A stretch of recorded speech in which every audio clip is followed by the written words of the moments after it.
How to put the same song on multiple Insta stories. Hello guys, this is Atticus and welcome back to another tutorial video. In today's video, I'll teach you guys how you can put the same songs on multiple Insta stories. So let's get started. First, open up your Insta. After you've done that, just add few stories. Now to add few stories, just select the pictures. Now just select multiple photos here. So let me just select 3 photos. And now what you'll need to do is add the music. Now here, select same music for all 3.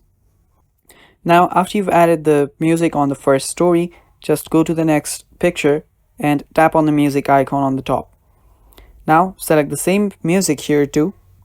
Now after you've done all of those, Insta will automatically just pick up the music from where it ends on the first story and start it from that very point on the second story.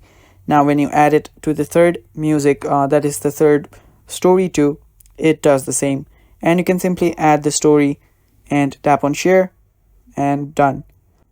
So that is basically how you put the same song on multiple Instagram stories in a continuous manner. So that is how you do it guys, and that is all for this video. Thanks for watching. Stay tuned for more.